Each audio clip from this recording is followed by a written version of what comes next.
Navigating the road to success in the entertainment industry can be daunting, but we're here to help keep you centered. Undetoured, navigating the artist's journey. My next guest is one of the hardest working women in show business. You may remember Debra Wilson from her 8 years on the sketch comedy show Mad TV on Fox. Or perhaps you've played her in many video games. She's actually been in over 60. Titles like The Walking Dead, The Final Season, Call of Duty, World of Warcraft, Halo, Destiny 2, and the list goes on. And even though she's one of the kindest souls I've ever met, her nefarious Amanda Waller in Batman: The Enemy Within is badass and a force to be reckoned with. Let's drop in on our soul-transforming conversation we had late last year. Welcome back to Undetoured, Navigating the Artist Journey, and I am just so honored to be here with someone whose energy just transcends most artists' energy. Her energy actually reaches out and captures your soul. I heard her speak before on a webinar with my dear teacher, Eliza Jane Schneider, and I'm just so honored to be here with the luminous goddess who is Debra Wilson. Welcome, Debra. Thank you, goddess. I appreciate you. Thank you, my sister goddess. Lovely to be here. I'm looking forward to this. Yeah. So, Debra, I want to go all the way back to the sandbox when you were 5 and you realized this is what you needed to do. You needed to use your voice and your energy to tell stories. Did you have a support system that was there in place to support that journey? First of all, it was never a need. It was never I needed to do this. This was, for me, at the age of 5, I knew I was an actress. So this was almost like the real thing about a sandbox for children is they don't pretend, they are. They become that thing. Exactly. And so little kids don't go, you pretend to be Batman and I'll pretend, no, I'm Superman, you're Batman, and here's what we're gonna do. Okay, I'm the Joker. Okay, I'm this. If you'll notice, their natural and organic language to that beauty and that vulnerability and the all-encompassing self-love and self-creativity is that they are those things. They are that which they create. And we lose that as adults because we have to negotiate with the three-dimensional world to become that thing as adults. So in that moment, I already was, so I didn't have a need. And like any kid in that precocious creative space, there were allowances for that behavior. There were allowances for that truth. There are allowances to springboard. What other creative things do you do? Like, let's get you some Play-Doh and let's get you some crayons and let's learn to make Play-Doh here. I mean, my parents were very loving, God rest their souls, were very loving and creative people and musically talented and musically gifted, and they were very social. So everything that you see is in that DNA that you're hearing right now is a culmination definitely of my roots and definitely of my environment and what I choose to bring in to support that creative space that already exists. As I've grown to learn that it already exists within me and that I don't need anything on the outside of me, everything else is icing. And if I don't like the icing, I don't have to eat it. So I had that loving support that says, go play and go be and go do. It got a little beyond precociousness for a while. And how did that manifest for unnerving you? My parents at sometimes, as I got a little bit older. By the time I was 6, 7, 8, 9, it was at times a little unnerving to my parents how deep I would immerse myself into something. And it was a little disturbing for them at times. I feel like your energy, though, and everything about you is just so beautifully on and present and here for whoever you're there with. And yes, that happened as a child, obviously, because you had this amazing support system to support that. But I was wondering, like I said, I have to jump in there for a second. Yeah. Like I said, it got a little disturbing at times. So it wasn't always that support because I can't imagine and be in my parents' shoes to have somebody who got so immersed in some of these worlds that there was a challenge between, all right, this is playtime and what is going on. And I got to that point at times because of things I wanted to escape, being so different and immersed in that creative space and not fully knowing and having the maturity of what that creative space meant. In other words, there were things that were involving psychologically and emotionally in my process that I wasn't even aware of as a child. And so it can come across as, okay, when does this end? And what is the schism here? And when is playtime over? And is there something else beyond this playtime, and why? And so it could have been misread by adults who go, that's playtime and this is what is, because you discern and disseminate based on that time period. And in that time period, it's you're playing here, and we get that type of play. We get that social order in that type of play. But when that social order changes into something else on your own, what is that? And I think my parents at times had a challenging time dealing with it. And then surrendering it, and then something else, and I'm dealing with it and surrendering, especially knowing that they're not just raising me, they're raising 5 children. I was the second to last that was born. And so by the time I came along, and my brother came along 6 years later, it was, okay, negotiating the dynamic of all of their children at all their different ages. So I had a loving support on every level from my parents. But there were times when, again, I didn't realize, now that I look back, that was the all-encompassing self that would finally come to terms with herself. It was there then, and I couldn't navigate it, and sometimes my parents couldn't. And now I'm navigating it, and I'm releasing it into the world. That is truly wonderful to be able to know yourself, because sometimes it takes forever, if not, sometimes we never get to know ourselves and never get to accept all our idiosyncrasies. I have a son who also is very into play. Both of them are very into the play of, doing voiceover work. And I'm a voiceover actor too, and I did it as well, but I knew and I could shut it off, and sometimes they don't. And I have to almost like talk to them and be like, okay, who am I talking to now? Am I talking to this character that you're doing, or am I talking to you? And for them, I almost feel like it's an ADD issue, like that their mind is going so quickly, and I'm just needing to catch up to that. Did you feel that things were coming to you so quickly, and you were downloading so much so quickly, and you just wanted to get it out there? Sometimes I wanted to get it out there, and sometimes I wanted to keep it to myself, because there were things that were going on in my head, and there were complexities. It was never so much the comedy and the fun and joy. Most times it was very dramatic. So by 5, I knew I was going to be I was a dramatic actress. That's what it was, because I would create these complexities, and I would create these storylines, and I would create these visible things in my third eye that were more complex.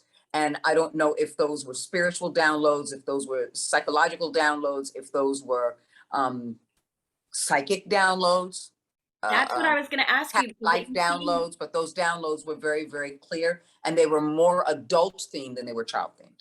Oh, wow. And so, I love that you actually acknowledge the whole third eye. I'm a huge believer, and that's what this podcast is about, is trying to navigate that artist journey through energy, through being able to set our mindset to a positive frequency so that we can navigate those dips in our career. And when you said psychic energies, were you able to tap into that as a child? And I don't know. Because I was a child. So it's not one of those things like, oh yeah, I did. I don't know if I tapped into it or not. I don't know. Do you do it now? But the bottom line is there's always that possibility, because as an adult looking back, I don't know what the child was, I don't know what I was in terms of that energy, because it wasn't a part of my reference. It wasn't my frame of reference as a child. The only frame of reference on that level was the emotional stuff, like most children. Like I had emotional connection to those that had passed on, and I had emotional desire to see them and to talk to them and breathe them and believe that they were still there and not going away. And I didn't want them to go away. And I wanted to experience them again in some way, not to say goodbye, but continue holding on to them to say hello. Like my imaginary playmates were 2 older people. They were Jewish, Hitty and Biller. Were they your spirit guides in a sense? I have no idea. I was a child again. I have no idea. They haven't stuck with you, like after a certain point? No, because at one point they told me they were leaving. They said, you're too old and we have to leave. We're going to Florida. They're moving to Florida. I didn't want them to go, but they said, sorry, honey, you're too old. You're getting old now. You don't need us anymore. It was fun, but you don't need us. And they never played with me. They would talk with me. I would do something and then they would watch and talk to me. They would observe and comment. And sometimes the comments weren't necessarily about what I was doing. It was about something else, about school, about life, or how I felt about something, or, you know, or giving me advice that I was going to be okay, that kind of a thing. So they never played with me. They never got down, and we never had tea parties and things like that. It was always, I was doing something and they were there in the room. They would come in and they would just sit down. There were two older Jewish people. Wow. And you Couple, Katie and Miller. That's amazing. And you seem like you have this, like you've been here before, like you have this old soul. Do you feel that you've been on this earth before? That you've Oh yeah. Are you kidding me? Yeah, but most of my lives were ancient. We're Yeah, very, very, very, very ancient. that's Not, where I'm getting the yeah, goddess not, vibes from. not Like very, way ancient. yeah. Can you tell me a little bit about some of that, and how you've been able to tell that you had synchronicities that have happened? Have you met people along your journey that have worked with, even that you felt like you've known forever, maybe in a different lifetime? I think we always have those connections, and we don't necessarily call it a psychic connection, but we just recognize that emotional connection, and the people who come into your lives, and you know, based on the relationship and based on the experiences you have with them, that they are meant to have this lifetime with you.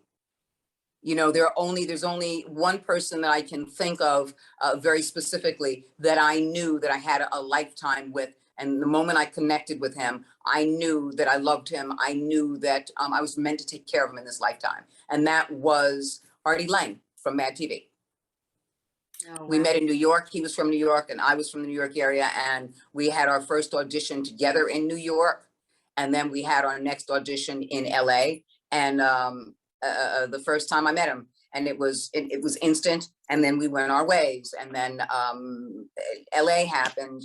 And then we went our ways, and then the show happened, and that was it. And I was like, I loved him, nurturing, and it was such a huge, overwhelming love. It was overwhelming, not disturbing, but overwhelming. Like, I overwhelmingly love you.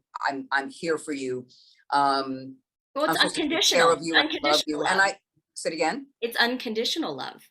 It's a completely unconditional love. And I realized, I said, I got to see somebody about this. And when I was in that phase of seeing psychics, I asked about it, and they said that he was my mother in a previous life.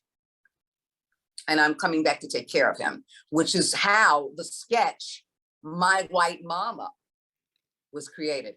It was created by the writers, because I told them, I said, Artie was my mother in a previous life, and I'm back to take care of him. I didn't completely, I didn't, or my soul's journey was, I didn't complete that task, or I felt as if I didn't complete that task, and now we're back in this lifetime. And that love was overwhelming, because it was instantaneously overwhelming love for him. And that's what I was told. And he started going, girl, what you mean I was your mom in another life? And that's how it was. So they came up with the whole concept of My White Mama, as in, you know, this trucker was eating a sandwich, not knowing where he was going. And he hit my mom while she was walking across the street with her groceries. She died, but he came out to see the body, and her soul just went straight into his. And that's how My White Mama came about on Mad TV. And his catchphrase, don't make me break my foot off in your ass. Yes. Brilliant. Oh, it's so brilliant. It's so brilliant because, like, you know, we as storytellers, we're kind of these empaths, right? I feel like we're all on the next level empaths, and sometimes it affects us in such a deep way when we either meet people on our journey, or we're able to do a piece of work that really transcends like what we're experiencing at that time. And I know that some of the times at your journey with Mad TV didn't end probably the way you would have liked to. But it ended the way it was supposed to. It's not whether I like it or not. It's again, because I can't focus on that. What I end up focusing on is how that moves you to the next place. Because the one thing I always tell people, because I teach acting as well, and voiceover and performance capture, I coach rather. I don't teach, I coach. And the one thing I always say is that, well, not just to them, but to anyone on any journey that they're taking, is that no matter what you feel may translate as minutia or shit, that you continue to experience the shit until you begin to realize that you are the minerals that turn it into fertilizer. I absolutely love that. It's so And true. then you choose what you want to grow. Exactly. And then you bloom where you're planted. Yeah. Hmm. I absolutely love that. I feel like that's so important for all the listeners to know that you're going to go through ups and downs and dips and valleys, and you have to treat this like it's a marathon, not a sprint, because you can't think that any one show or any one gig is going to catapult you. I mean, very rarely does it catapult you But into even where if you we want to let be. that, if even if we leave the entertainment business behind, the bottom line is you're here to grow the make and measure of who you are. Now, when it comes to the acting coaching that I do and everything else that I do, the first thing I say before even we get to that emotional and personal space is you want to be a better actor, be a better human being. Hmm. Because if you didn't have all of that, that you had to negotiate with a three-dimensional world, who would you be? What would Exactly. you use to discern and disseminate the make and measure of the kind of human being you want to be? And at the same time, ask yourself, if I were to die and have a memorial service, who the fuck would show up and what the fuck would they say about me? Who would show up? How many would show up? And what would they say about me? The making measure of who you are as a human being is more important because what that is that's the springboard into everything else. So it doesn't matter what you have to negotiate in the three-dimensional world with a business because you can't say you're an actress and not act. And so a lot of people have a closed mind. A lot of people have a small vision in terms of what they want. Even if you say you want to be rich and famous and make $1 trillion, that is a small vision compared to who you are and what you have to bring and your truest purpose in this lifetime. And when you know that, yeah, you may be rich, but you sure as shit won't be wealthy. Exactly. And so if you leave all of that behind and say the make and measure of who I am, the creative space that I want to hold is about putting something for the greater good so that my stories are worthy to be told. And so I am worthy to be able to tell somebody else's what a gift, what an honor, what a privilege, what a joy, what a miracle, what a blessing, how credible, I never say incredible, how credible that could be and how credible that is. And you don't necessarily sometimes have to be an actor to do that because your foundation is saying, I just want to put my creative energy out there. So if you ask me about a career, I'm going to tell you I don't have one. I have creative opportunities and all these beautiful moments to look back and go, yeah. And all these opportunities to grow myself and better know myself and say, yeah. Now, if you want to equate that into a career, have at it. But I know I don't have a career. I have creative moment after creative moment after creative moment so that I can continue to grow myself, better know myself, and live my truest purpose and let the entertainment industry and a career be the collateral. I feel like I'm in church right now. This is so beautiful. And it Hallelujah. Amen. Amen. I mean, I'm Jewish, so like I mean, it would be tough. Amen. A woman. Amen. Yeah. Um, I think that's so beautiful because I always say, what's your highest soul's purpose? What's your highest soul's path? And it looks like you already know that. And it's so wonderful that you know that. And so Well, many, I had to grow to know that. I had to grow to know that. I had to be in the darkness. I had to live in the darkness. so I tell had me to a little bit stumble in the about the darkness. And darkness. not only stumble, but I had to hurt myself enough to be scarred so that when I came into the light, I can look at those scars and know that that thing, which is that, I earned it. This is college. This is grad school. Absolutely. All of those things in the darkness. And it wasn't for the entertainment industry. It was to grow myself so that I can go, fuck the industry if I don't want it. I tossed it aside. I tossed it aside anyway. It came back. So that's what true surrender is all about, at least on my end. I gave it up. I let it all go. I let it all go because the only purpose for me was that growth, was to move beyond the idea and the concept of the 3 dimensions turned into 5, which is to eat, sleep, shit, fuck, and consume. And when I let that go and didn't make the entertainment industry that important, that meant part of that transition as well as part of that equation was letting go the desperation, letting go the idea that I was unworthy, letting go the goal, which was limited, that I was going to be in a hamster wheel, because once you have that, you want the next thing. And so now I'm beholden to the 3-dimensional world again, from social media to agents to pictures, to resumes, to auditions, to managers, to networking. You're beholden. And if you're beholden to be that thing which you want to be, you know you're not that thing because they have to tell you you're that thing. And that's why I let it all go to know me and better grow me so that I knew that I wasn't beholden to it. Because I don't want to cling to it. You hold to a glass of water, you hold to a paper cup of water, you want it so desperately that you end up squeezing the water out.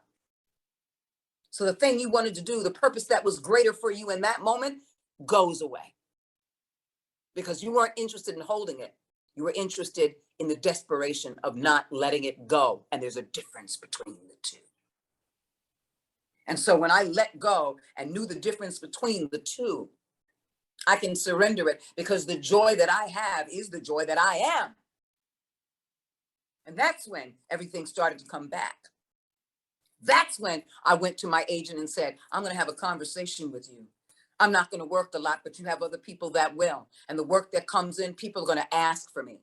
They're going to be offers, and they're all going to be small. They're all going to be independent. They're all going to be projects that are passionate.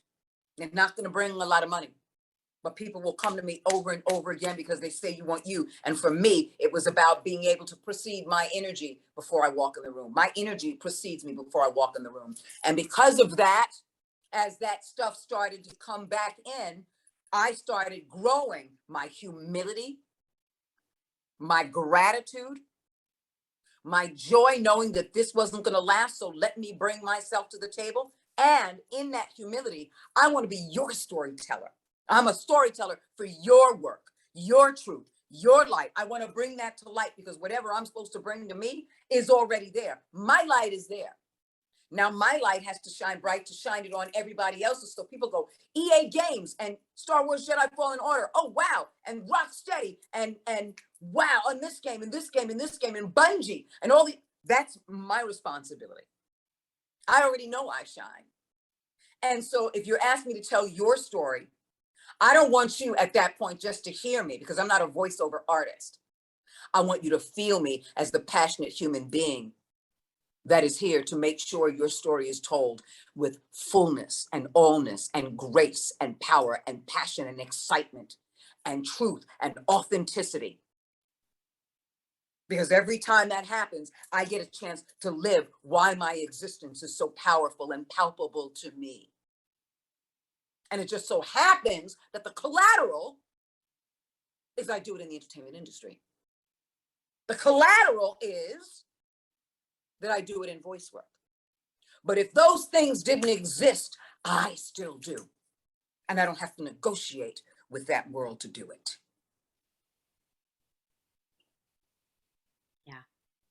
Yeah, it's so important for people to hear this because I feel like so many people, especially if we're not in the industry in LA or one of the bigger markets, because I'm located in Atlanta, which is quite a big market now, but not for video games or animation yet, but to know that you're worthy no matter what, that you are who you are in full joy and full resplendence will make you who you will be later on as a storyteller. And I always say I'm a journeyman storyteller because I do. Not later on, now. Now. Yeah. Or now. Yeah. It isn't later on. It's all in the now.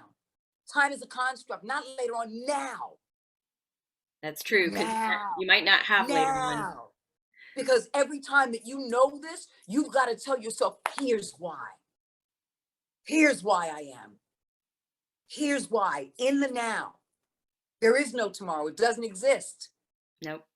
There is no later on. That doesn't exist. It's the now, which is why I say I have no career.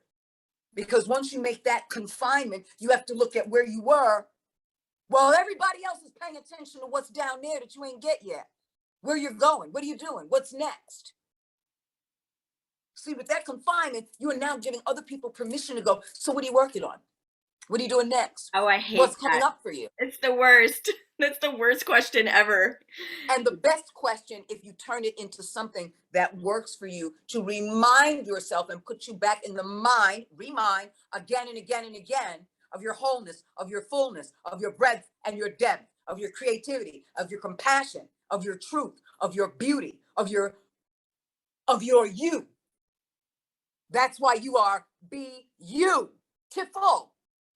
And once you know that, it doesn't matter what everybody else does. Again, because you're not beholden to them. You're beholden to your truth. And when you know that in the now, trust that when people hire you, trust that when people want you, trust that when people love you, it's because of you. Yeah, they're getting the voice. Yeah, they're getting the performance. Yeah, they're getting their storytelling. But it's because of you. Because they trust where you're going to go and how you're going to get there in what you're doing that you were hired for. They love you and they want you. They're going to remember your personality. You remember the great actors, but everyone will always remember when they've been an asshole. People will always remember when they acted up. Social media will show you. If I bring up Russell Crowe, people are going to remember that telephone incident. If I bring up Christian Bale, people are going to always find on YouTube when he was screaming his head off. People love to find that stuff because it exists. And yes, they're passionate artists who kind of went off those kind of fucking rails in the moment. And you'll always remember his work, but that always comes with it. There's an umbilical cord with that. Mm. And so it's really wonderful when people go, what precedes you is your love and your passion and your joy, and we want to bring you in. We want, no, this is an offer. This is an offer. And so when I spoke to my agent, I said, that kind of stuff is going to happen because it's going to precede me. And I don't care whether they're religious. I don't care what they believe or if they don't believe. I don't care if you're agnostic or atheist or anything else. The bottom line is you're going to know this as I know this. And that is my platform. So my voice is always last. It's never first. And I always tell people, you really want to put your voice first, make it last. Build your platform. Your self-love, your confidence, your creativity. Do the work that you're meant to do, your forensics with the script. Know more than they think you know. Ask questions that they think you won't. Build that. And as you build that, your voice will come because you're building and crafting from the information that's been given and the information that you're filling in. That you've done forensically. Oh, okay, in the script it says, okay, in these specs it says, okay, but what if her background was, yeah, okay. And the breath, let me pay attention. Hear my breath when I get excited. Okay, nobody breathes like me. Oh, my diaphragm, nobody has these moments like me. In my heart, in my mind. When I laugh, nobody laughs like me. When I'm angry, nobody's angry. Oh, I grit. Nobody grits their teeth like me. Let me bring all of that as my X factor. Because at the end of the day, I don't want you to just hear me. I want you to feel me. And you're going to do that when you continue to bring the best of who you are as a human being to the table. And then that human being mixes with all the work that you do, all the love that you do, all the storytelling that you do, all that crafting. And building that three-dimensional person in your booth and building that three-dimensional world in your booth, because all it does is it opens you up to a plethora and a cornucopia of the universe. You get a chance to, in that booth, be and see and feel in your third eye. And it's always a dialogue and never a monologue unless it specifically is a monologue. And therefore, what is their reaction? What did I say before this line? What did I say before these words? What did they just say to me? How am I experiencing it? Why do I feel the way that I do? Why? Let me answer that. Oh, okay, it's not there. Then let me build that space so that when I'm crafting this, I come into the situation full and I come in with intention. So when they say this, I'm fully aware why they said it and I'm fully aware of why my reaction is. I'm having these moment-to-moment organic things take place with the environment to have a relationship with everything, the air, the moment. As I'm talking to you, am I in a hotel? Am I in a restaurant? Am I in a bar? Am I in a school? What's happening around me? Are there people listening to me? Am I being too loud? Am I not being loud enough? Do I care what's around me that I don't care in that moment because of this emotional space? What is it that I want in my intention? What is my inner intention? The inner dialogue that's going on as we all speak to somebody, but yet there's something else going on in the back of our heads that we want to say and don't. Storytelling is crafted by those complexities, and all of it has to come from you having these real moments out in the world. So continue to be these real moments out in the world and bring that into your booth, and stop thinking that once you're in a booth that you have to read somebody else's shit and build a character from your voice only. Because if you do that, you're cookie cutter. You're like everybody else. Why should we hire you? Your X factor is you. Why would you be wanting to do this and wanting to be heard and wanting to be seen, if not because you are some X factor within you? And then you cut it out because you read on the page she's a witch and you do your cookie cutter witch voice.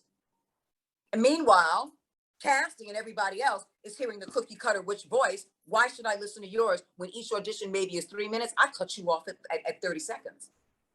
Got it. Heard that. Even the approach is not the same, because you start with the words. You never start with the breath and the space that you're in. Your breath is an integral part of the storytelling. How you breathe in, how you breathe out. In your anger, what happens to your body? What happens to the inner dialogue that goes on before you say something? Is there that pause that makes people go, are you breathing? Are we hearing it? It's more interesting that if you're on the phone and you hear somebody breathing and you know it's a friend because it comes up in as your friend, and you want to know, oh my God, is something okay? What happened? They're not saying anything. All that tension, all that anticipation. Now imagine you put that shit in the booth. Not to gain attention, not as a formulaic thing, but simply because in that moment, you may have something to say that is a difficult thing to say. Or you may be bringing an anger because of that pre-life. It's all of those complexities and all of those things which are the human condition that a lot of voice actors don't bring to them in the booth. But when you have a relationship with all of it, thus you and your X factor get picked out differently from everybody else's. And there's a difference between a booking and the job. Everything you do in your booth, that's your fucking job. Forensics, that's your job. Pre-life, that's your job. Third eye, that's your job. Building the world, that's your job. Organic relationship with the dialogue when someone's talking to you and why, and you knowing why you say what you do, that's your job. You know why? Because even if you don't book it, you did your job. And you don't have to go, what did I not do? What did I leave out? And you have to use that as each brick that you put down that says, see this path I'm building? I know I'm gonna book something because this path leads to a destination. Otherwise, I wouldn't be laying these fucking bricks. And you have to know that that's gonna happen. All that work is what precedes you when you walk into a booth. And why people hire you, because you are interesting and because you ask questions. And because you're willing to stop and go, nope, wait, I have another take. And you're bringing all this legitimacy to it. That's crafting a story, crafting someone else's story, and then bringing yourself into it. That's true storytelling. Yeah, it's so true. It's so much of a collaboration. I feel like a lot of artists or actors tend to go in and just need the direction instead of being able to live truthfully under the imaginary circumstances. And like you said, be able to ask the important questions of why their character is even saying these lines on the page. Did you come to this? Obviously, you've come to this through many years of work. I mean, your work is such a canon of work. But did you also take technique classes earlier on in your career? Tell me a little bit about just the time that you spent with the African women's repertory. It was a short period of time. I was working with City of New York Parks and Recreation. My administrator, his sister was a playwright. And she had a play called Passion, and she wanted to cast it. And he thought of me and he said, I want you to introduce you to my sister. I met her and we talked about the role, and she said, it's yours. It's yours. And that's how it started. And there were times when it would be glitchy on stage and somebody wouldn't come out. They forgot their cue, or they were still having a wardrobe malfunction back there. And I would come out waiting for them, and I would be in my office. There's no audience. I'm in my office working. let you watch me. I don't care. You don't exist. I'd have an inner monologue outside with my head.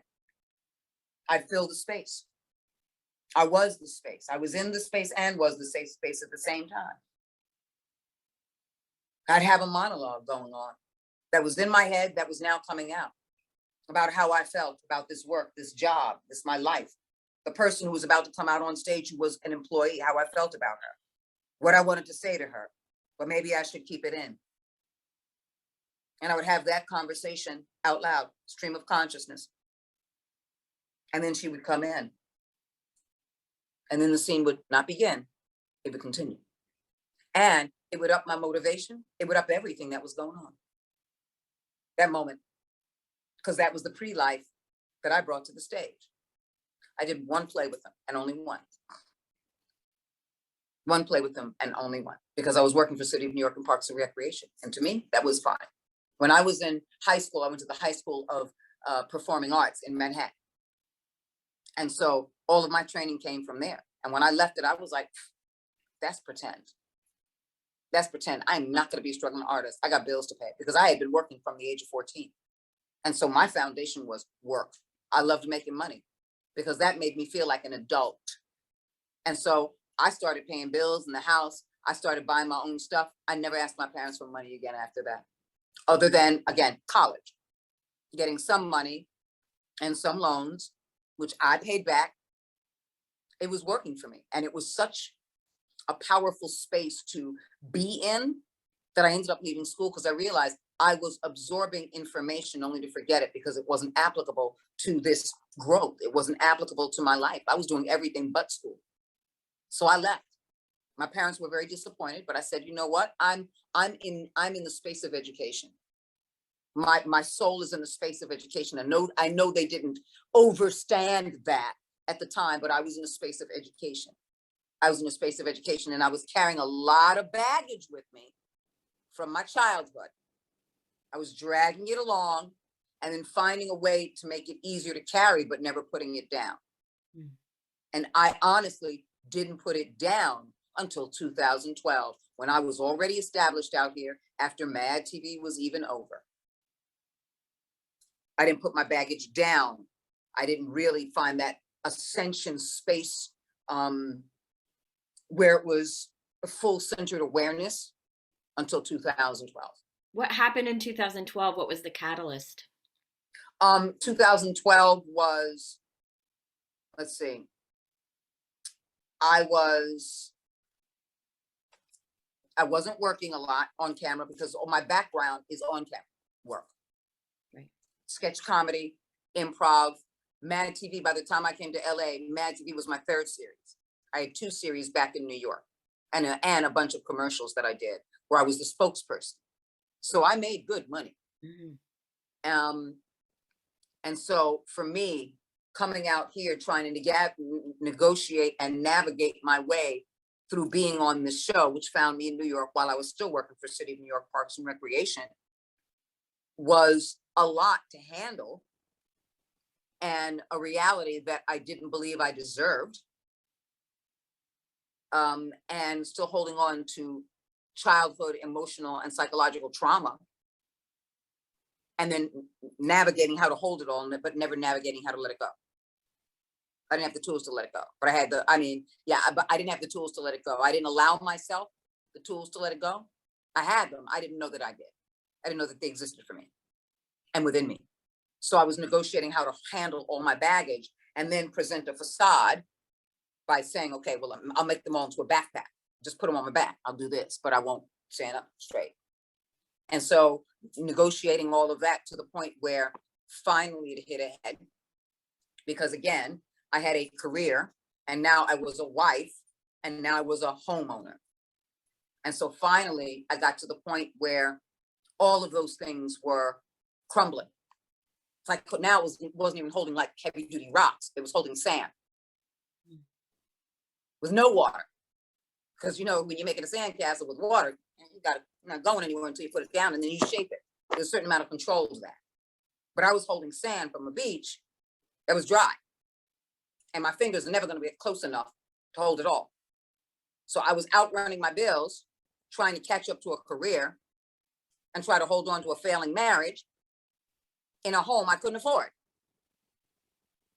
So if I'm not a homeowner, I'm not an actress, and my marriage is crumbling and I'm no longer a wife or will no longer be a wife, all of that for me in those limitations that I was holding on to equated to failure.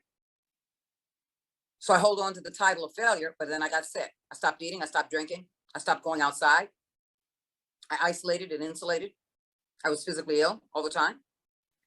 And then I finally said, I can't do this anymore. I can't.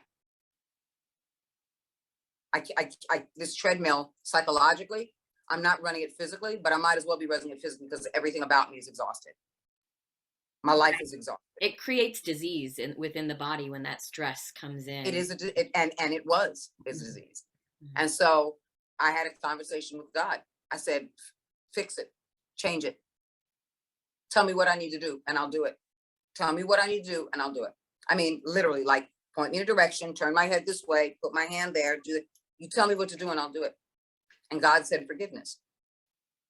And I went, okay, I'll forgive the industry for not hiring me. I'll forgive my husband for all the stuff. I'll forgive him. I'll forgive him. God said, no. No, yourself, right? Forgive you. Yeah. And I got into a fight. I was like, motherfucker, what did you say? What did I do? And then I took the victim stance. And then God touched me. Only 2 times have I felt the presence of God actually physically touch me. I felt a finger on my third eye, and then instantaneously I saw my life flash, but the only things I saw were shown were my relationships with men and how I felt about myself. And I didn't realize that that was a key for everything. That those experiences, not with my parents, my brothers and sisters, not with my bedwetting as a child, but the trauma was my relationship with men and how I felt about myself. Because that was the foundation for the bedwetting. I'm unworthy. I'm unworthy. It's not stopping. Why am I the different one? I'm laughed at. I'm unworthy. Yeah, I'm going to join the drama class. Oh, wow, I got a part in the show. I'm gonna decline it. I'm unworthy of it. No, you're still a baby in your body. So you can't grow breasts. You can't, because that means you're becoming a woman, but you're wetting the bed. You're unworthy. You're unworthy. You're unworthy. And I tagged that along with everything else. So Mad TV was something I had to navigate through because I'm still, again, not allowing myself the tools to put the baggage down. So I'm holding on to it, trying to find a way to make it comfortable under my arms and on my back, put it on my head, everything of unworthiness. So being somebody else, I found my worthiness because it wasn't Debra being unworthy. It was these people in me that were worthy. And I wanted to do things that were so different from myself so that I didn't have to have a reflection of me. So the characters and the people that were around me, Hitty and Biller, psychologically, they were white, older, and Jewish. How different dynamically is that from me? And that's because I could jump into that experience and they would have pity, they would have mercy because they were so different from me. So they wouldn't judge me.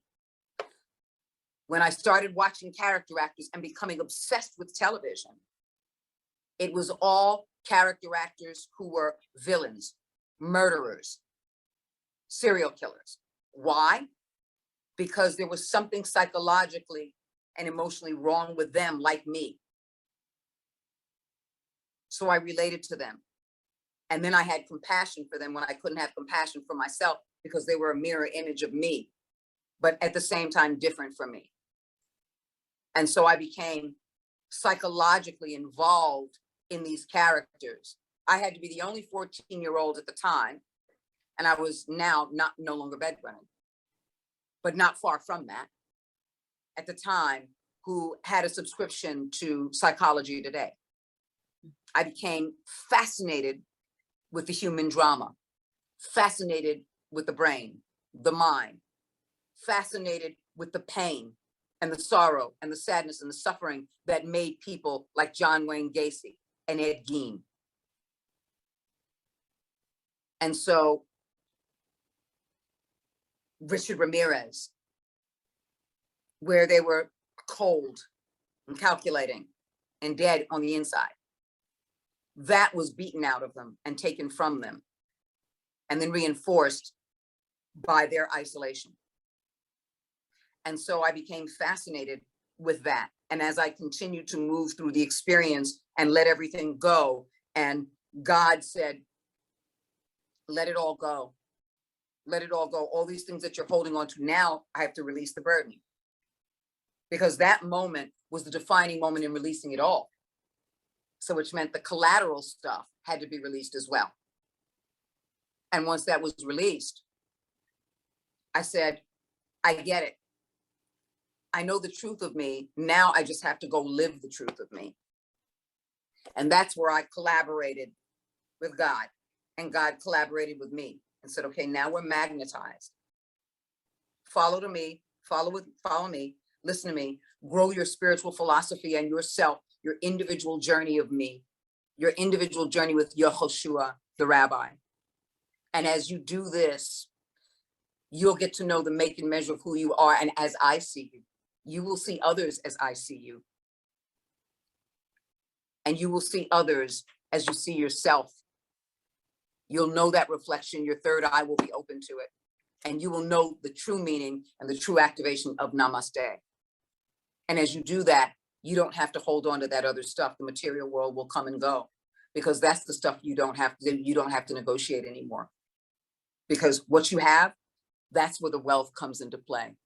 And with that wellspring, it's going to keep coming and keep coming and keep coming. And I'm going to support the three-dimensional world that you're in, because you've already thrown it away. Let me bring it back. So I divorced. I let go of the condo, 3-bedroom, 3-bathroom, 3-floor, 2,138 square feet. And I opened the doors and gave everything away. Take that flat screen on the wall. Take it. Okay, I'll have Best Buy come over and I'll have these. Take it. Wait, there are all your pictures. I left a 3-bedroom, 3-bathroom, 3-floor condo with 28 boxes and moved into this amazing and beautiful little 1-bedroom apartment here in Sherman Oaks. And I watched God manifest the most amazing things. I said, I love this neighborhood. And I want to hang on one second. I'll put this back up. There we go. I said, I didn't ask. I just said, I love this neighborhood. I want to stay in it. Because I'd been in that condo from 2000 to 2012. I said, love this neighborhood. And I have friends, and I've developed friends and a relationship with this neighborhood. Love to stay on the street. Bam. I live less than half a block on the same street. Condo here. My apartment here. When I walked in, I was given that same feeling like I'm meant to be here. That's you. That's this. That's that magnetizing without having to ask why and needing to know. I don't need to know anymore. I feel that same way about my house. I'll do that in the work. Why? But I don't do that. And so I was meant to be here. I was meant to be here. On my 50th birthday in 2012, I shaved my head. I said all my dreadlocks were known in New York. All my career presence was dreadlocked. And so when I shaved my head, it was in symbolism of leaving my crown chakra open. I was going to ask you that. That was it's on my list, girl. Like, because your crown chakra is so wide open. Like, everything you say, I don't know if you've noticed, but I've been crying. I've been trying not to cry, but it's tears not of sadness. It's tears of resignation for my own, like, knowing my own self better. And you're showing it to me even today. It's like affirmation bumps everywhere. This is my true purpose.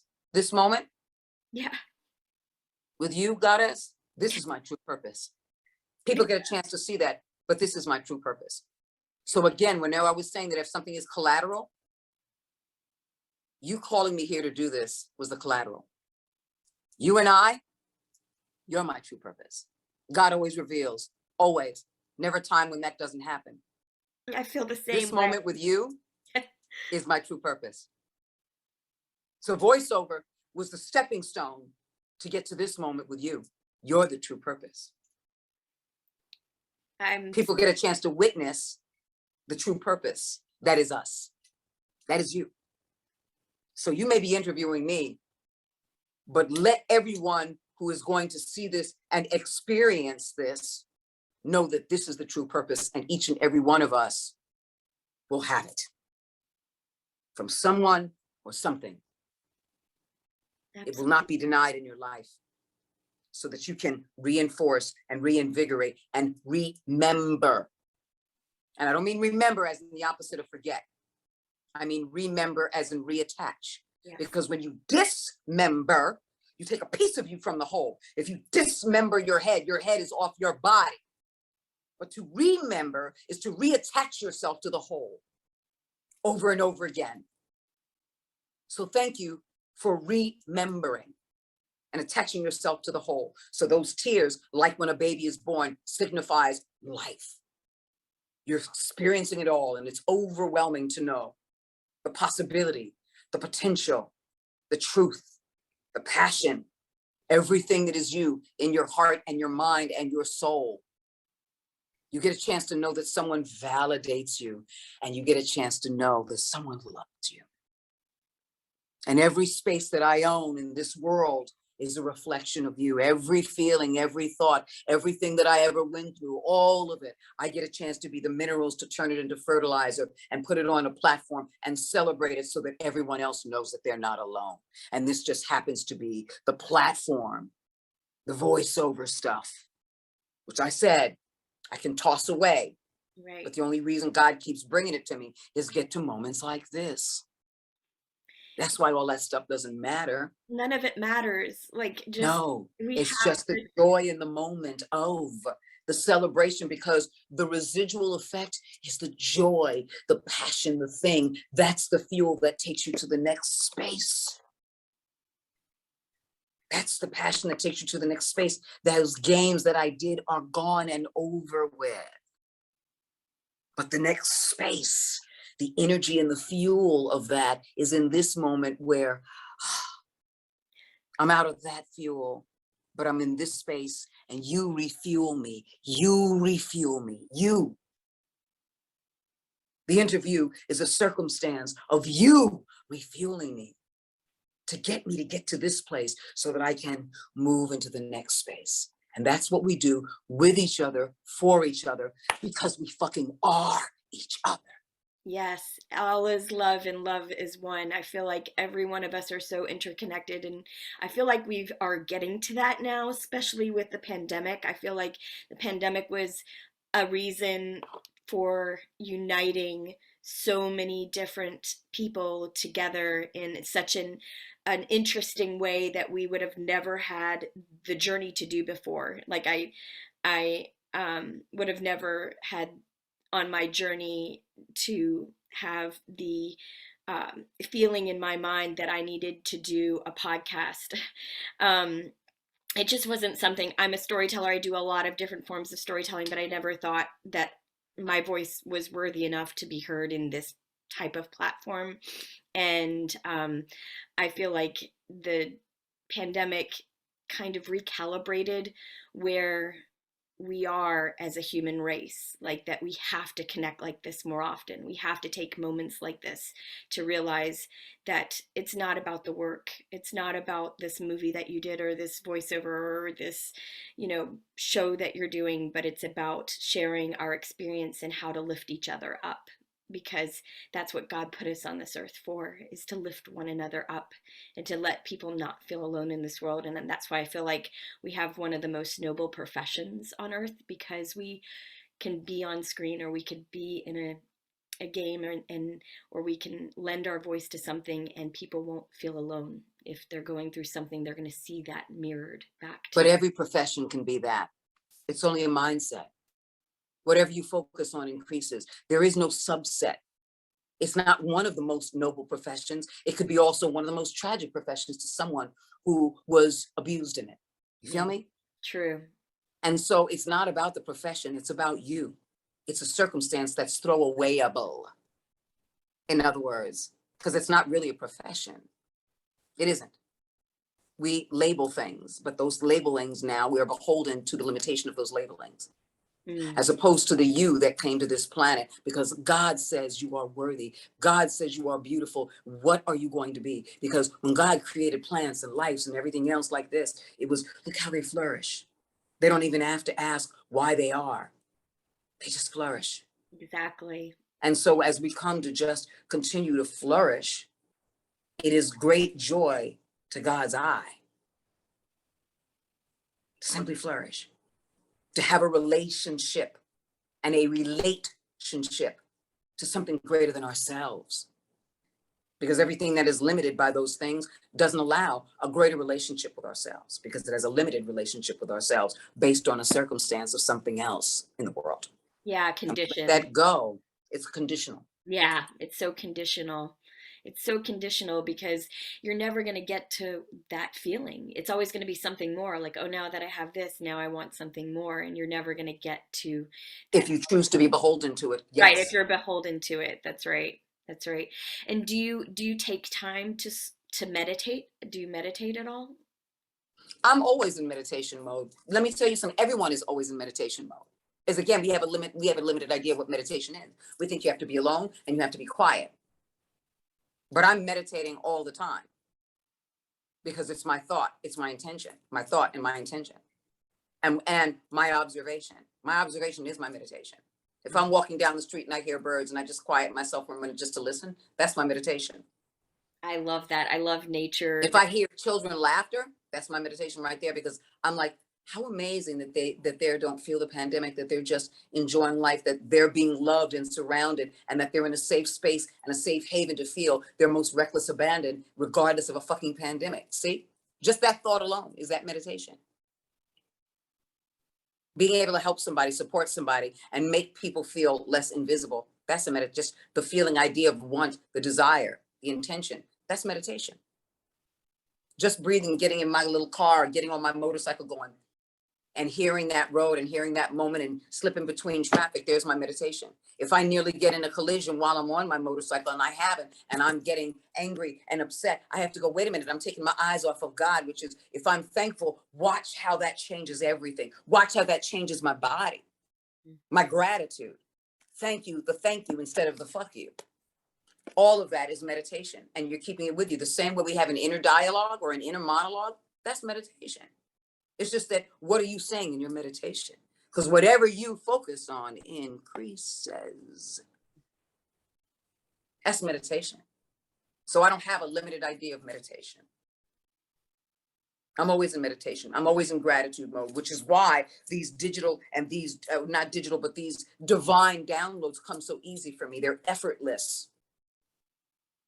I'm an open vessel. I'm vulnerable. And I let God have its way by intimate means of me and move me and to do things that most people would have to stop and think about. I've hugged people in the street simply because they've asked for it at the height of the pandemic. I don't give a fuck what everybody else thinks. Someone is saying, you didn't see me as invisible and I haven't been touched. I know I'm dirty, but I just want to be touched by another human being. Yeah. To have somebody want just to be acknowledged. Yeah. And be validated by another human being, that someone's going to stop in their lives and say, you're worthy and I see you and you're not invisible. What can I do for you? How can I help you? How can I serve you? Yes. How can we be of And that person just say, I just want to be touched. I just want to be hugged. I will not deny you. I don't know how, and I wouldn't know how. If I'm going to wrap my hands around you, I'm not going to let go.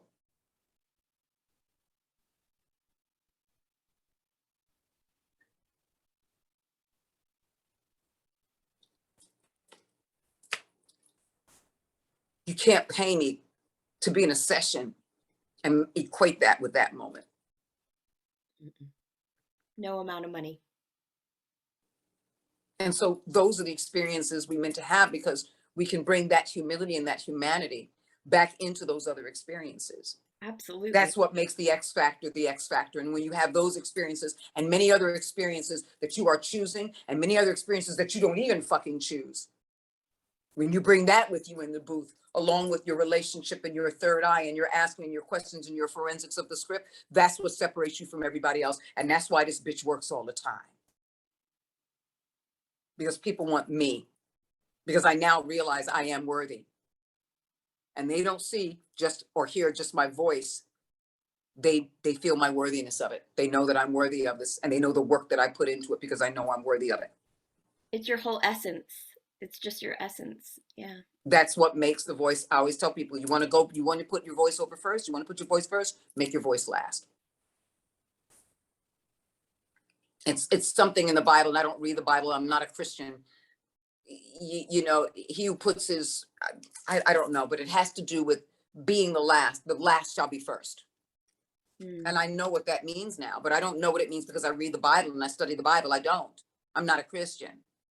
But what it actually means in activation is that he who is the last of us shall be first, or something like that, which is those moments that are so real will grow us. And when we're humble enough to be on our knees in that space, it only allows us a greater space and a greater energy to be prayerful and mindful of others. And so when we put them first, we've only grown our essence and our truth, our compassion, and that's what we will then put into the work that we do. So our voice is fed to tell stories based on our energy and our love and our passion and our compassion and everything that we've ever experienced. And then when we're not storytelling about somebody else's intellectual property, we're storytelling about our own lives. And someone says, I'm going to put that energy, which is a reflection of me, into my work and my ethics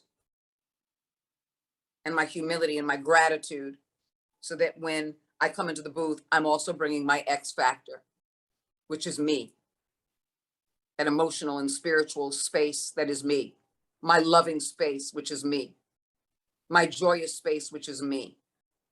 And that's what separates why some people get hired in this business and why others don't.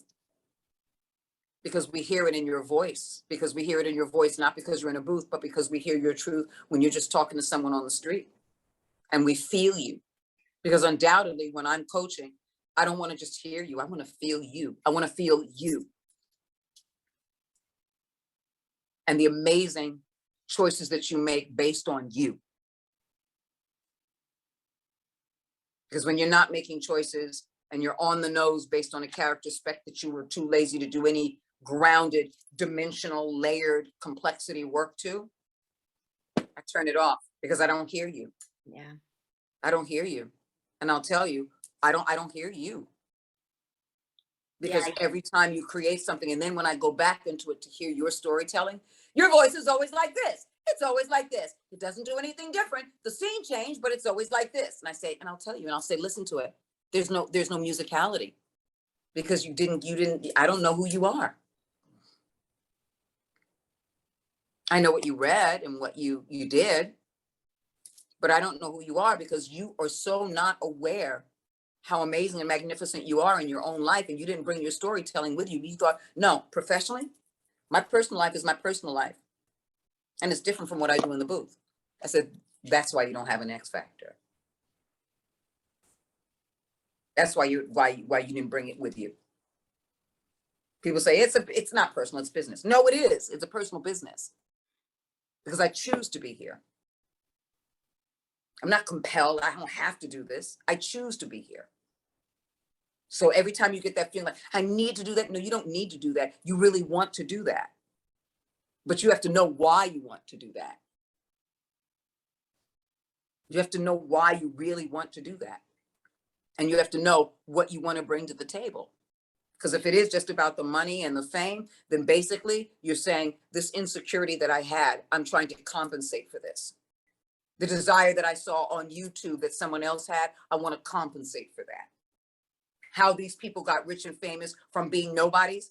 I want to compensate from that, because see, you keep looking at those reflections of what you weren't, and you're using that as your platform to what you want to be, without knowing that what you be is what you are, and it's already amazing. And until you know that, you'll always be a hamster wheel in your own head, wondering why I don't have that. No. I got money. I'm making money and I have that job, but I want that type of a job. No, I'm a recurring character. I'm on a series. I have a recurring character, but I'm not a lead. Yeah, I'm a lead, but look at the money they're making. It's HBO. Do you know how much money? They got a movie out of that. I know I'm a lead, but I want a lead that makes movies. It'll never end. Because all of those things, at the heart of it is the child who says, I'm unworthy. And I want more to compensate for that unworthiness. But it'll never compensate for it, even if it's $1 billion. Because then you have the sycophants around you, and then you have to protect those billions of dollars. So now you need people to come in. And so you're always, again, beholden. And the hamster wheel will go, who loves me for me and who loves me for my money? Who really knows me when I'm down and I'm off, when I'm sick and I'm tired? And who comes to my aid just to be there with me, like that hug in the street? Or who comes to me because they know that I'm going to love them enough, to trust them enough, and they can stay in that cyclical group that gets something off me. George Clooney, in his career, in his business, he hires friends.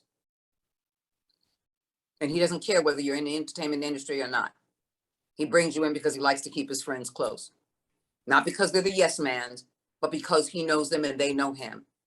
And so he can truly be himself with them. I heard this story almost 8 years before it came out in the news from his best friend. He said one year he gathered his friends for a holiday party. And there were all these suitcases as gifts. And people thought, his guy friends thought, oh, wow, beautiful suitcase. These beautiful Tumi bags, or whatever the bags were at the time. But the bags had stuff in them. They opened it up. And I don't know how many guys there were, but in each of them, $1 million in cash. Cash. He gave his friends $1 million in cash each. No tax. No reporting it. That's how much he does for his friends. One of his friends told me that. And then the story ended up coming out years later that happened. And his best friend said, I don't work in the entertainment industry. I don't know anything about this business. I just know that he's my friend. I've known him before and I love him. And whenever he can find something for me to do, he always brings me in, no matter what it is. Always takes care of us, always loves us. Keeps his friends close, never lets them go. Because that's a part of his experience as a human being that he brings into that. So when you say it's business, it's not personal, it's personal business. Yes. And so when you go into your booth, relating back to this, when you go into your booth, you're bringing all of your joy, you're bringing everything that is you. Your heartache and your pain and everything else. Your sorrow and your sadness into your celebration and everything else. Why? Because undoubtedly as a storyteller, you're telling the story of the human condition, even if it's another world and even if you're another creature. Because as we hear it, we're still hearing a human voice and we're still relating, which is why people love characters like SpongeBob and The Simpsons, who aren't skin colored and have blue hair. We relate to them in terms of humanity. And all the characters that have ever been created by Disney that weren't human, Mickey Mouse, Donald Duck, Goofy. Yeah. We relate to them because when we hear that voice, we're still hearing the journey of this being. And as storytellers, that's what we want to do. We want things that are relatable, and you can't relate until you live. And when you do, and you bring all of that to the table, when you do get to a video game in a heartbreaking experience, you feel it. You feel it. Yeah. And that's what makes certain games so prolific. The pain to them, the loss, the sorrow, the sadness, the suffering, and then into that power and that action. I got to work on one video game. Very honored to have worked as a local pedestrian along with 844 other people on Red Dead Redemption 2. And of course, you don't get the script beforehand. You know, you get it the day of. And Mr. Jones was a fantastic director, Laszlo Jones, and I got to do the mocap for it. There was like 25 of us here in Georgia. They just needed some extra people. They had hired everyone that was the lead, named characters everywhere else, but they needed a few more. And one of the things that stood out to me was being able to be there. And I'm dyslexic a little bit, so it's hard for me. I do need to usually read things beforehand.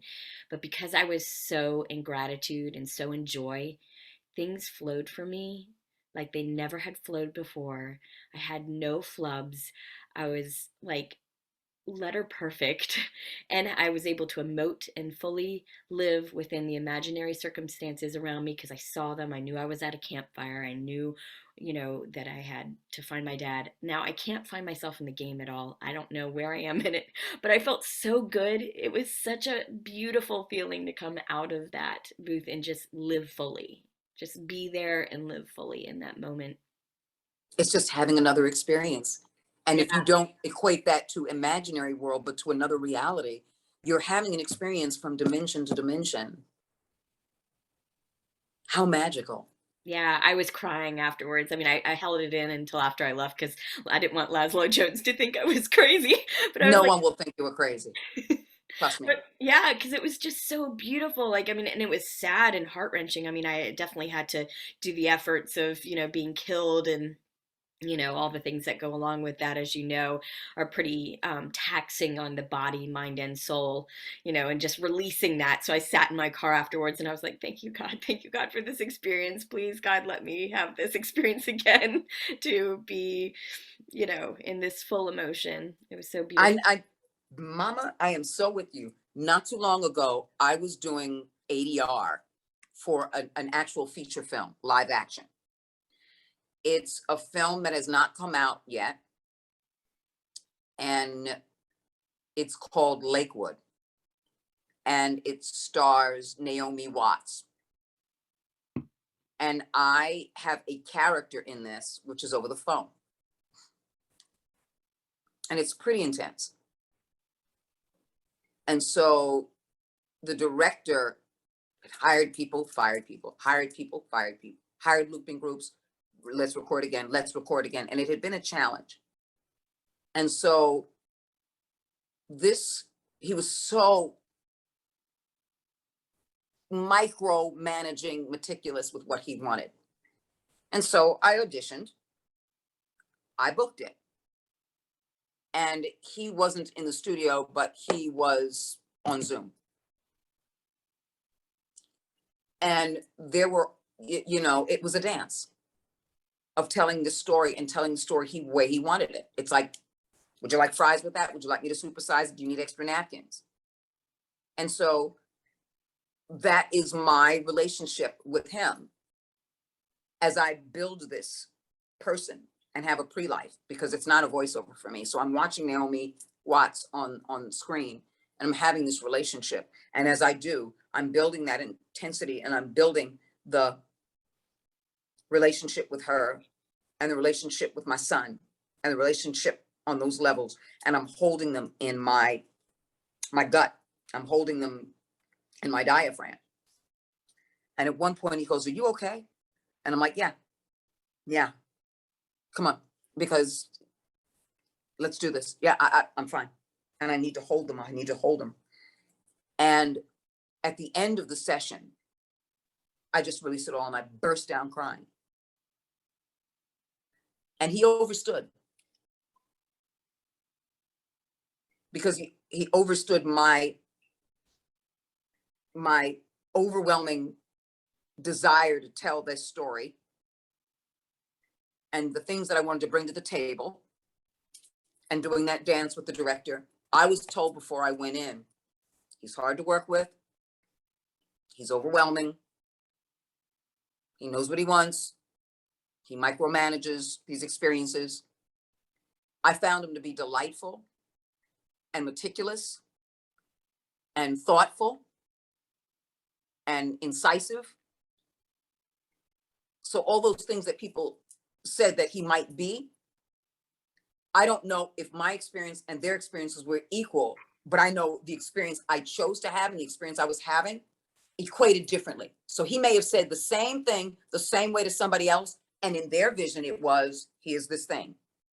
But if I had the exact same experience, I'm choosing my awareness so that when I see a reflection of somebody else, it's in a different light than what somebody else's separation is, that he is this thing. Well, and it goes back to what you said before. You're fully in yourself now more than you ever have been, and I don't think that everyone's truly there yet, right? Not as truly evolved as you are. And maybe they're just seeing that as a reflection of, oh, I'm not enough, or I'm a failure, or I'm not doing something right because I'm not giving them what they need. And then they're kind of grasping for things and it's just not clicking. Whereas I think that experience was more than anything else, was a matter of, I'm choosing not to be a reflection of energy. So it's easier to go, this person is this person is this. So I don't think it was them not feeling like they were unworthy. I think more than anything else in this situation, it was, he is this. I hear this is how I equate it. I hear this is how I equate it. So when we separate ourselves, we can't equate anything else.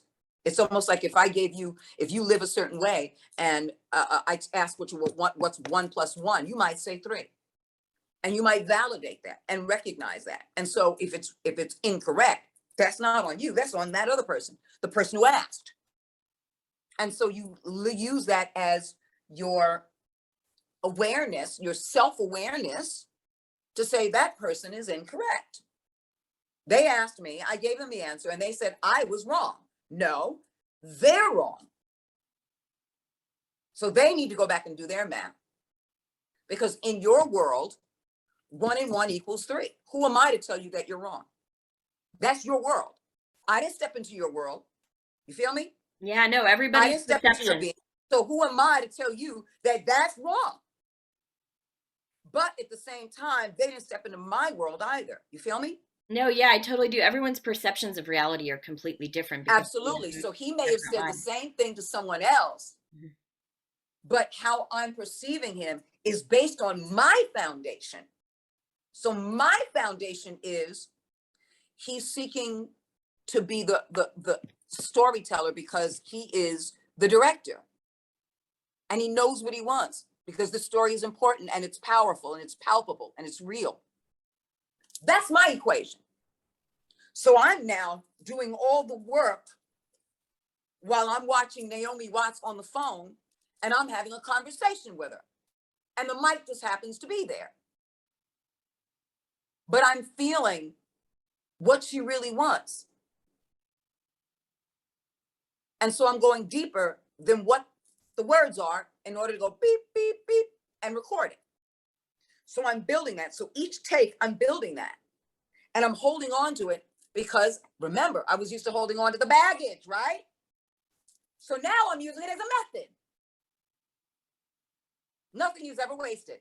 Yeah, it's brilliant. I'm the minerals that turn the shit into fertilizer. I'm growing this experience in this booth and using that to grow the authenticity, the truth, and the emotion. And so he and I, this director's having this dance. At the end of the session, I break down and cry because now I can release it. And he understood that. And he said, thank you for completely investing in my project. Not in our project, his project. And that's what I did. I came in, I did more because they changed the dialogue. They gave me more. And at times we bumped heads, but that's okay because I am invested in what you're doing. And if that doesn't work, it doesn't work. And I go back to, tell me, you tell me. And at one point he made a comment, and I know a lot of people might have gone like, he was like, no, I can feel you acting. You're acting that. That's not true. He didn't know what I was feeling and what I was going through because it was no different from the first time. But I was like, that's just him. I'm not going to be a victim. I'm not going to take it in. Oh, this major director said this. Oh my God, I must not be good. Because all that unworthy shit went out the door. 2012. So I'm like, okay, he's entitled to his opinion. But don't you think, I was like, no, that's not correct. I know you may feel that way, and that's fine. But you don't know what I'm feeling right now. So I'm not faking it. Because he said, you're faking it. No, I'm not. But I wouldn't go like, yes, sir. Okay. I don't give a fuck who you are. You feel me? I'm not going to back down when I hold this creative space and this loving space for myself. I don't care if I'm in a booth or I'm standing on the street and it has nothing to do with the entertainment industry. I'm not backing the fuck down. And I'm not here to put you in your place either. But the moment you say I'm faking it is the moment I have to say something. And I did. And we got back into it. He got exactly what he wanted and what he needed for this project. And that's all that mattered. Brushed my shoulders off, released it all. Didn't have to cry anymore that one because we've already done this, just newer stuff. And let it all go. And let it release. And so when you get that space that you did, it's because you're so invested. You're so completely invested in the experience that it wasn't a career for you. It was a moment when someone said, come be a part of this experience. Live in the reverie and choose how you want to experience it and feel about it on the inside. We accept it and we welcome it. That's what you had. That's who you are. And that's what preceded you when you were asked whether you know it or not. Yeah, so true. So true. It's such a marvelous and spellbinding feeling. Has any of the characters that you've played any stuck with you for good or for bad?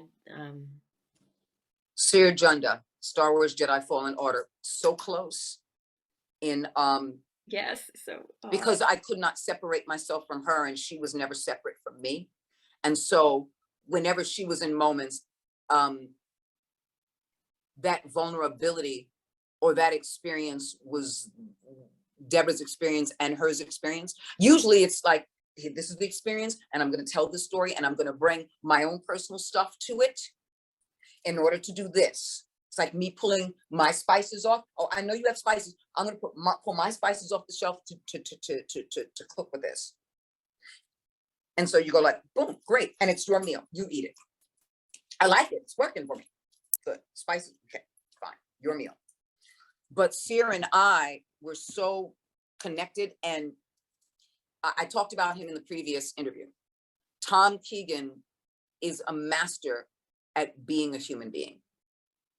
He is a master at compassion and love and creativity. He's directed me in 7 games. yeah, he's a dream. Like that would be a dream.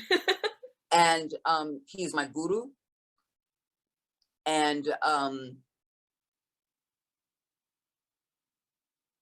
I get at a loss of words to speak about him and how he has continued to crystallize and offer this amazing and powerful and credible dynamic to everything I do, which I then take into everything else I do, whether I'm with Tom Keegan or not.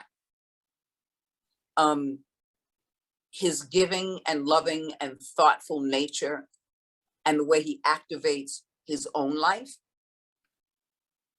You never work with the director. You work with the man. You work with his humanity, his humility, his power, his strength, his awareness, his know-how. And you're never working with the director, you're always working with Tom Keegan. You know he's the director when you meet him. But Tom Keegan is so the man in terms of his humility and his humanity, that he makes sure he creates the most safe and loving haven for your creativity and your opinions and your validation. That he is one of those people that has come into my life and changed me. There are only 3 people who I recognized as vehicles in my life that catapulted my human journey and the creative space that I hold. Only 3. I love all the rest. They mean the world to me. I hold them dear, and I hold our experiences as dear. But the 3 sacred, I don't know how to call them, but they're just these 3 sacred. It's like soul contracts, like you have a soul contract. Yeah. These 3 sacred lambs. Whoopi Goldberg, Mark Hamill, and Tom Keegan. And Tom Keegan took everything from the soul's journey that I had with Whoopi Goldberg and Mark Hamill and said, now I'm going to continue to uplift you so that you can take everything that they were and all that you are and continue to flourish. And that abundance is why the outside abundance exists in what I do. Tom Keegan doesn't mean the world to me because he's much greater than the world. Tom Keegan doesn't mean the universe to me because Tom Keegan is greater and larger than the universe. Tom Keegan is the eternity to me of everything. He is the eternity. He is the epitome of eternity to me and what he means to me in my life. I am so emotionally connected to him. And I realized I had to see someone about him. And I said, I'm being hypnotized. And I'm recognizing that I'm under there's a hypnotic trance that overwhelms me. And I recognize what that is. His voice,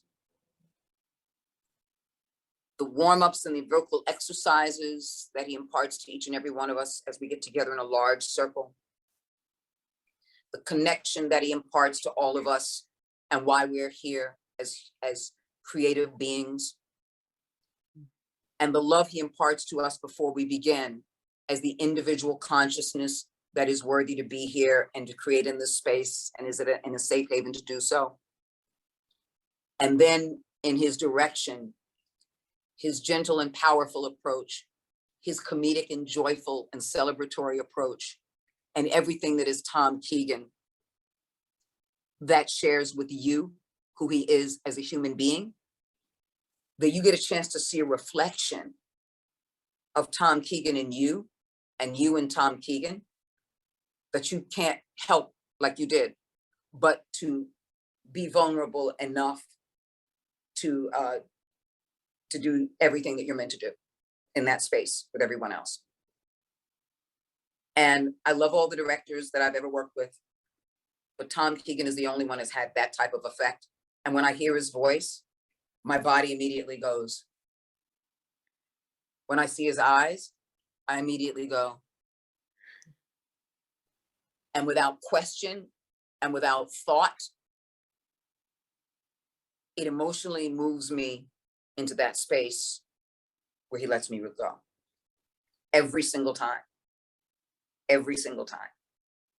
And he is a master at being a human being. He's a consummate director, but he is that because his humility, his humanity, his compassion, his joy, his love precedes him when he walks into a room. And that's why he can direct the fuck out of anything. Yes, he can. Anything you give him. Doesn't matter what you give him, Tom Keegan. His history and his background to where he was and how he got to this point was a culmination of what all of us human beings do, is we evolve each experience to get to the to grow ourselves and live in the now. Because if we stand still and live abundantly in the now, all those other things come to us. We don't have to move. And if we realize that that's exactly what a construct of time is, we don't move in space and time, it moves around us. And if we stand still in that presence of ourselves, things come. And I don't mean just stand stagnant. When I mean stand still, it's holding the space of worthiness. It's holding the space of love and compassion. It's holding the space of storytelling. It's holding the space of grace and dignity. It's holding that space of acceptance and surrender and awareness and allowing. It's holding that space of co-creating with something greater than ourselves. And when we hold that space, all that other stuff comes. We don't have to force it. We don't have to pursue it. And when I stopped forcing and pursuing, that's when it all came, including Tom Keegan, to validate that truth for me.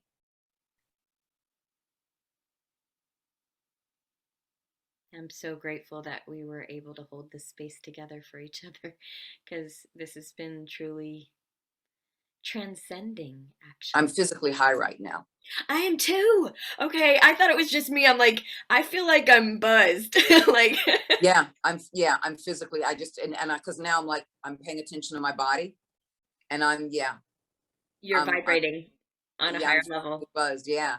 I do energy work. I've done energy work for 21 years. I do Qigong, meditation, energy work. I actually had the honor to hike to the base camp of Mount Everest in 2013 and study Tibetan singing bowls and meditation with the monks. And I did it with she was 73 years old at the time, my mother. She's 80 now. And really, I felt so transcended then. And this almost rivals that. And I'd say that not to impress you, but to impress upon you what a beautiful soul and how open you are and gracious and loving, and just you've transcended me. Ah, Sister Goddess, how sweet of you to see yourself in me. Yeah, how sweet of you to see yourself in me.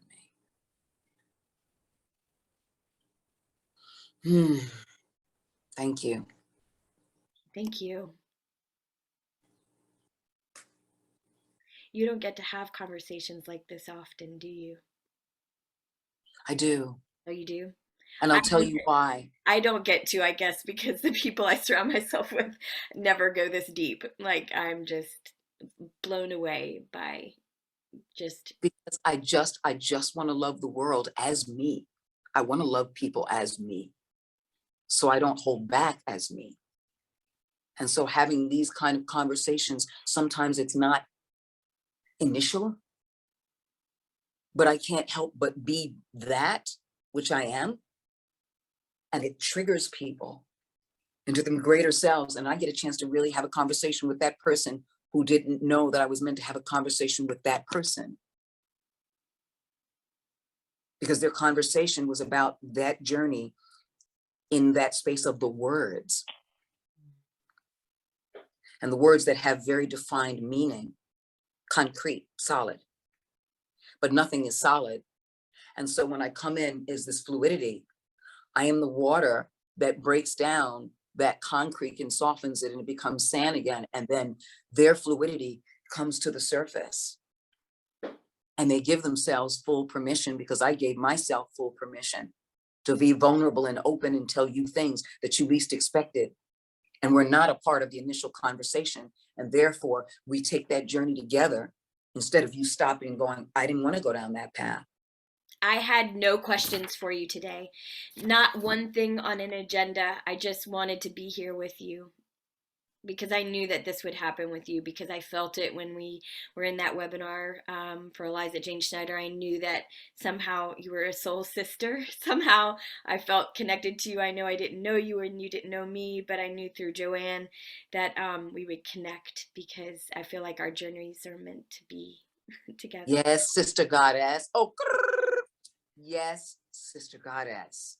Yes, yes, Because yes, more women need to have conversations like this. yes.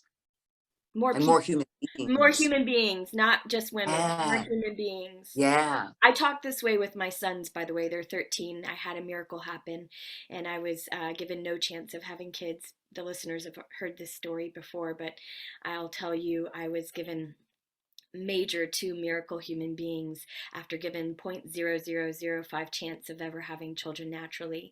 We were supposed to do IVF and we had no money to do it, but someone saw us on stage at an improv theater, and the doctor donated an IVF session to us. And the day before we did IVF, I was meditating and I was thinking, I need to take a pregnancy test before I inject these meds tomorrow. I just need to take one. I had, no chance of being pregnant. Ours was specifically, they said you would have no chance of being pregnant. And I found out I was pregnant spontaneously with two human beings. So I feel like if I can manifest They're it, twins? they're identical. Yeah. And they are so close to the veil. They're so close to God. Like they're you in a lot of ways. They're just embodied enjoyment embodied, right? Yeah. Yeah. Wow. Yeah, so then it sent me down a journey to even do more energy work. And I had done energy work before that, but not to the degree that I had after that, because I felt like at that point, if God was meant for me to be this shepherd and to guide these two souls that weren't supposed to be here, what else could I do? And so I went down the journey of doing a lot more Qigong work, and I do Qigong energy breath work. And the whole goal is to be able to do a creative energy summit with artists. And I hope that maybe I can do it with you one day and you could be a keynote speaker or something, because I think it's so important for people to hear this.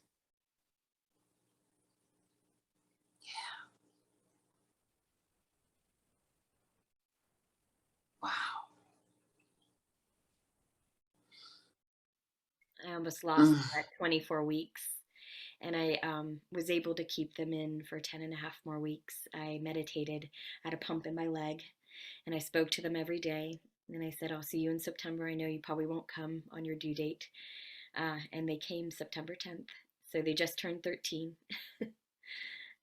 So they just had their Mm. bar mitzvah, which is a very special occasion, and ushering into their adulthood.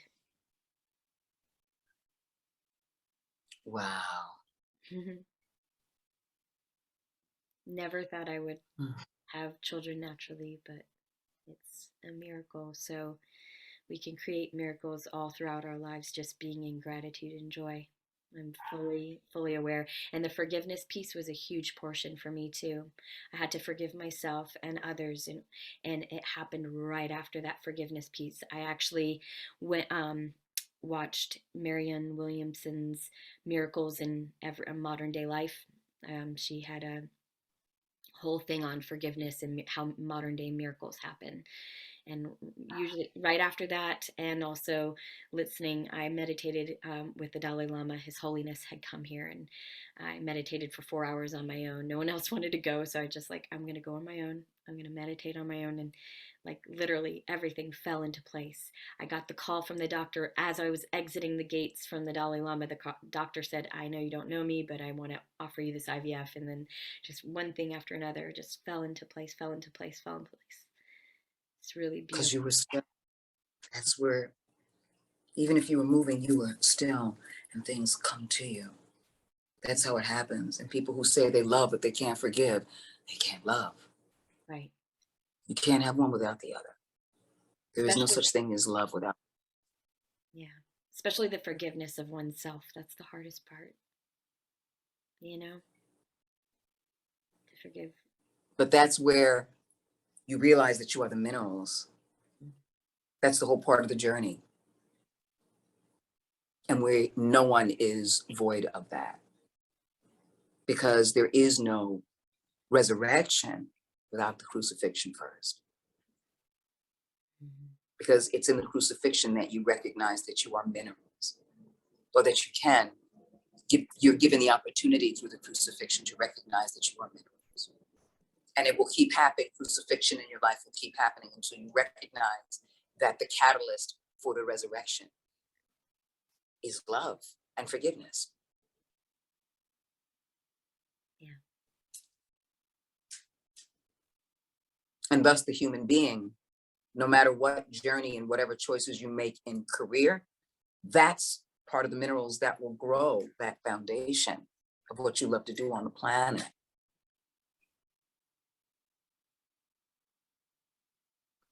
Yeah, it's so But true. those seeds have to be love and forgiveness in oneself. Why? Because those seeds are potent and they're viable. No other seed is more viable than that what you grow. And it won't root, and it won't flourish the fruit that is you. You can have one tree, but what difference does it make until that fruit bears and then it falls? Because even if human beings don't recognize it and eat it, and even if the birds don't recognize it and eat it, it will still grow into the ground and rot. And the seeds will be released. Because the fruit is only there to pull back the seed. That's the only purpose of the fruit, is to bear the seed. Yeah, you can eat it. Yeah, it's sweet, but it's the collateral. And so how God created life and even that tree is that even if the birds don't recognize that, and humans don't recognize that, life itself recognizes itself as life. And it is designed for flourishing. And so it'll rot in the ground, that seed will bear, and thus another tree. And that's the continuation of life. And so that apple is collateral. And we are, the outside world is the apple, but we are the seeds. And that seeds is here to experience itself for what it really is. And when we recognize that we are love and we are forgiveness, then when we plant it, you stand steady as that tree and everything else comes to you. That tree doesn't grow roots to pull it out and go, I'm moving to Florida where there's more humidity for me and there's more water coming down for me and there's more, it is where it is, and it still flourishes. We've seen trees around the world in different shapes and in different environments, and they still exist. Yeah, they grow out of rocks even. Wayne Dyer had told this beautiful story. I love Wayne Dyer. And he told this beautiful story of this just beautiful little flower growing out of a rock, like out of a crevice between two rocks. And like that's literally almost impossible, right? But no, it's not. It's in the field of possibility because it happens. So if it's in that field of possibility in nature, nature knows so much about the field of possibility. It just does. It's able to do without even thinking. It just does. Then why can't we be that way? I take pictures of things like that. If I see them on my phone, I take pictures of them. I keep pictures of that on my phone. Yeah, For same. that purpose. I do the same thing. I'm like always mushrooms, and I love mushroom fungi. I'm a big fungi fan. Wow. Because they're just so like encompassing. Like if you don't have fungi, you don't have the earth. Like we would not have life on earth if we did not have fungi. So, very big fan. Yeah. But we're like that, right? We're all interconnected. We are the fungi. And so much more. Mm-hmm. And that's the journey we're here to take. Oh, Goddess, thank you for today. Thank you so much. This has been like $50,000 therapy. And your beautiful husband and your beautiful, amazing miracle of children. Yeah. Thank you for allowing me to breathe in your life and your day. Thank you. Thank you so much. I so appreciate you. And I know that everyone who is listening and watching will be able to elevate somehow, just a little bit more, just If they move choose that, move that it's all needle forward. choice. Yeah, I If think they my connect and choose, it's all, everything we come to this planet to do is choice. If they connect and choose, yes, then it's always possible. Excellent. Never guarantee, it's just always possibility. Like you, everything in your life is a possibility. And because you connect and you chose, you were given the building blocks for so much. The pathway, you never expected a road to be built. You stepped on nothingness or seemingly nothingness, and then everything appeared because you didn't have to do anything except believe. That was your prerequisite for taking that journey. Faith and belief. And just to be comfortable in the uncomfortableness, so important and so Yes. hard. So hard. I mean, But I'm still learning. It's supposed to be. Yeah. Why? Because it's not a destination, it's the journey. Exactly. It's never, and it's always going to be repeated in some dimension, in some way, so that it reinvigorates our validation and reinvigorates our activity. That's why it's designed. It's a gift. So when we say it'll never happen again, yeah, it will. Yeah, it will. And you'll have a different reaction, and then you'll continue to grow from that, because you are the minerals. But you can't be minerals until there's enough. Nothing gets fertilized until there's shit. And that's the way we continue to recognize in this lifetime that we are the mineral. Anyway. Thank you so much. My pleasure. Namaste. Namaste. Time to take my doggy out, right? Yes. Oh, doggy chow. It's chow time. Oh, comes. You want to say hi? Hang on, get my Lucy. Yes, I love doggies. Please. Want to say hi, Lucy? Ah, Lucy!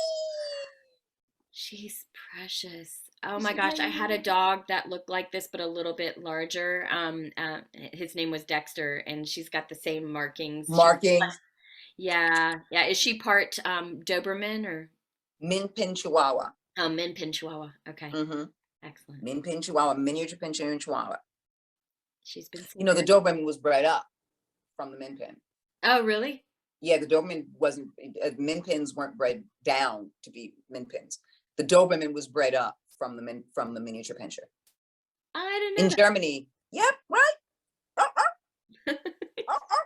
Look at that face. He's so chill too. Yeah, she's definitely your soul bonding right there. I love it. Mm-hmm. I have tarantulas and scorpions too, and I love them as well. Oh, you do? Too. I have 10 tarantulas. Hopefully 11 today. I'll find out. And I've got 10 scorpions, and I've got 2 aquariums. Why do you gravitate to what is it about them that you love? Because I had an abject terror of them, and I realized that abject terror was placed upon me, and it was given to me, and I said, okay. And then I validate it, because as you get older, you can go like, okay, I validate this, and therefore this thing is, and I solidified it. And then I went to somebody else because I was so solidified that I thought I was going to talk them out of it. And I just learned so much. And that was with snakes originally. And then it happened again when I was in a store, and there was the owner was holding or someone who worked there was holding a tarantula. A scorpion. I freaked out and ran out and came back in. And as he was telling me about it and picking it up and putting it down and holding it, he had to go off. And I stayed in the store for 3 hours, and I got the nerve eventually to pick it up, put it on, pick it up and put it down. And I was like, I held a scorpion, and the shock and the awe of holding a scorpion, I couldn't let go of that. And so I went back and I got the scorpion. And the same thing with tarantulas. It freaked me out up until 4 years ago. About 4 years ago. And someone put a tarantula in my hand and was telling me about the tarantula and all the information, and and about, if they drop, their abdomens can burst and they can die. And I was the whole time and white knuckling holding it and like, oh, let's see how it feels. Okay, so it feels okay, okay. And then it jumped out of my hand. And the first thing I did is I scooped it up to see if it was okay. I was like, I gotta get you. I gotta get you. Now, if I was afraid, I would have gone, I get it. Someone touch it. Yeah, But I was like, I gotta at that point. I gotta take care of you. I gotta take care of you. I gotta make sure you're okay. Did I kill you? I gotta get, are you? And I couldn't get it back in my hand. I was scooping and to climb off my hand, but I didn't stop the attempt. And then someone who worked at the store was like, okay, I'll grab it this way. Okay, you grab it, that kind of a thing, and got it back up. But I realized, wait a minute, where was the fear then? Where was the fear? So once someone influenced me and said, here, take this on. And I took it on, it was like, okay. And so for me, it was a matter of, I have to take care of you. So the last thing I remember, the shock and awe was, I got to take care of you. I got to take care of you. So that was what I was left with psychologically and emotionally. So I went back and got one. I said, I got to take care of you. I want to take care of you. And I started learning about different species. And I started learning about, and so many were like, what color is that one? Ooh, I like the color of that one. What's the temperament of that? What's this and this? Okay. Ooh, okay. And just learning that, you know, the species and the subspecies and their names, and then giving them names. All of my babies, and I've got 20 of them. 2 of them don't have names because they're juveniles, and they haven't molted into their names yet. They're still new. Right. But all the ones that I've had for a while and will continue to have for a while if they're healthy, because certain species of tarantula, the females, like in the Brachypelma species and the Aphonopelma species, they can live up to 30 years. Wow. Only the females. Males will live about 7 years, but females can live up to about 30 in those particular species. That's like in general, wow. I know in general, female tarantulas can live about 20 years, 18 to 20 years. That's amazing. I had no idea, because we have a bird. My parents have a parrot, and it turned 38 like a few weeks ago. And I've known it all my life, and it loves me and knows when I come in, because I was a little girl, you know, I was really young, and it knows me, and it's I love that. But I didn't know anything else could live that long besides like turtles or something. But yeah. Wow. Tarantulas can. Only the females of the species. Right. Well, they're the stronger. And the breed. Yeah, so I get it. This all is right, guys. amazing. Thank you so much again. I'm so My grateful pleasure. to you. And I just can't wait to get more of you at some point. Yeah. Yes, we'll come full circle again, and then we will share our journeys with each other, and everyone else will get the opportunity to, you know, to listen in, because that's what this really is. Yeah. Thanks for tuning in to Undetoured, Navigating the Artist Journey. If you enjoyed this episode, please do me a favor and subscribe and leave a 5-star review. And please check out our other episodes on Spotify and Apple Podcasts, or wherever you get your podcasts. And in return, my gift to you is a short, invigorating meditation to get your day started. You can find its link, along with other links to Undetoured, in this episode's description. Undetoured, Navigating the Artist Journey was produced by Cabot Basden of Say What Sound Studio and hosted by Sloan Warren.